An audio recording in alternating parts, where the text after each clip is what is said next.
quand on arrive dans un contexte donné, la première question qu'on va se poser, c'est à quel point il est nécessaire ou pas d'innover.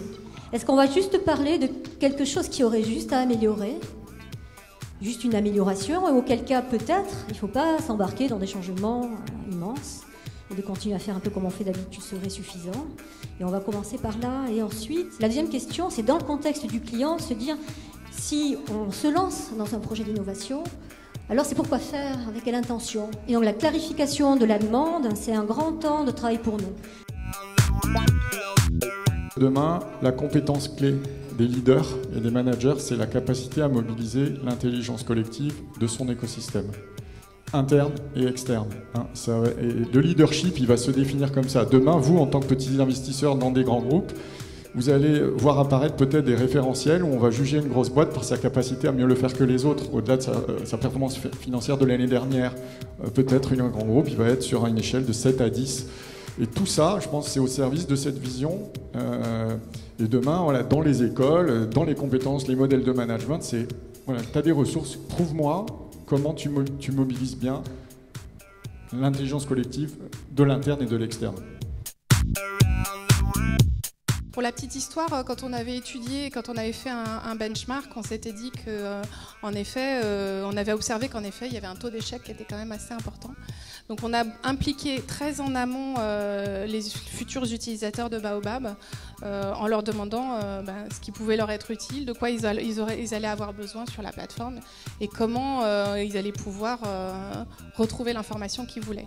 Donc on a fait des groupes de travail, des workshops, on a beaucoup travaillé aussi en management visuel et en effet on a pu déterminer un certain nombre de besoins qui venaient de nos utilisateurs et qui nous ont apporté des pistes supplémentaires parce que nous on partait sur de la capitalisation, de la communication, mais si on regarde un petit peu ce nuage de tags, on voit qu'il y a quand même un certain nombre d'autres éléments qui ont pu émaner. Et le fait que nos utilisateurs aient pu retrouver ce qu'ils nous avaient évoqué comme besoin initial a été très très important.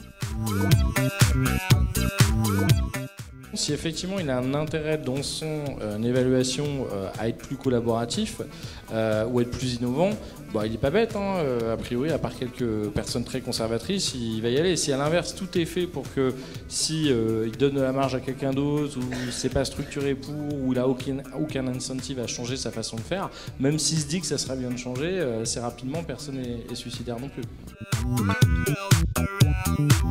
Ils regardent toujours 5 ou 10 ans en avance pour dire quel est le nouveau gros shift qui va se passer et comment on doit se mettre en ordre de marche. Donc je pense qu'en effet, un leader, un CEO, il a du temps sur qu'est-ce qui va se passer prochainement. Il va dire, mon rôle, c'est de choisir les bons managers au bon endroit pour que la machine tourne. Donc ça aussi, c'est important, puisque encore plus si on parle de redistribution, où est-ce que j'ai les bonnes ressources pour faire avancer les choses. Donc vision vers l'avenir, rachat, si je suis un PDG de grande boîte, parce que l'innovation, elle peut être interne, mais à un moment, c'est assez limite, il faut savoir qui racheter.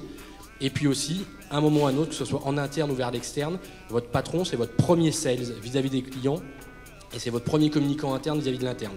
Donc c'est de la communication et du sales. Ça repose donc sur ces 4 dimensions. Donc il faut effectivement pas négliger du tout la structure de gouvernance et la structure de gouvernance doit être contextualisée, adaptée au contexte et à la culture de l'entreprise.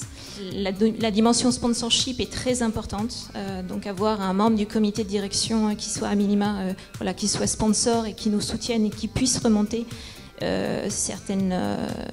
qui prennent des décisions en fait en comité de direction, ça c'est vraiment très important. Avoir bien entendu, et moi je me suis beaucoup appuyée sur une équipe qui était en fait les anciens knowledge managers qui ont complètement réinventé leur métier, qu'on appelle désormais les digital asset managers, qui ont ce rôle effectivement d'administration globale de la plateforme. Donc ça reste très important. Et bien entendu, ce que signalaient aussi d'autres personnes, c'est structurer la plateforme en tenant compte bien entendu de l'organisation. C'est pas forcément la calquer, mais il faut quand même que les gens s'y retrouvent. Donc il ne faut pas qu'ils soient complètement paumés par rapport à l'organisation actuelle.